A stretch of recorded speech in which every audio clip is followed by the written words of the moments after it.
ایک محلے میں ایک غریب آدمی رہتا تھا جو ایک خستہ حال پرانے مکان میں زندگی گزار رہا تھا۔ وہ مکان اس قدر بوسیدہ ہو چکا تھا کہ ایک دن اچانک منہدم ہو گیا۔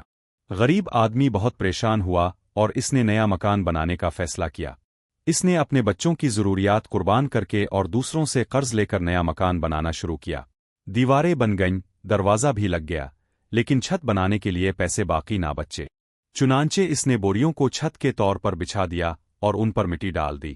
وہ اپنی بیوی اور بچوں کے ساتھ نئے مکان میں آ گیا اور ارادہ کیا کہ بارشوں سے پہلے چھت مرمت کروا لے گا۔ اسی محلے میں ایک چور بھی رہتا تھا۔ جب اس نے غریب آدمی کا نیا مکان دیکھا تو سوچا کہ شاید اب وہ امیر ہو گیا ہے، ضرور کچھ مال ہاتھ لگے گا۔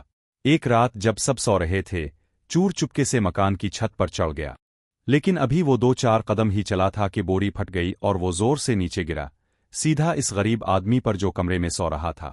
مالک گھبرا کر اٹھ بیٹھا اور چور کو پکڑنے کی کوشش کی، مگر کمرہ میں بہت اندھیرا تھا۔ اس موقع کا فائدہ اٹھا کر چور وہاں سے بھاگ نکلا۔ چور تو بھاگ گیا، لیکن اسے مالک پر بڑا غصہ آیا کہ اس نے ایسی جعلی چھت کیوں بنائی۔ اگلے ہی دن وہ بادشاہ کے پاس جا پہنچا اور شکایت کرتے ہوئے بولا۔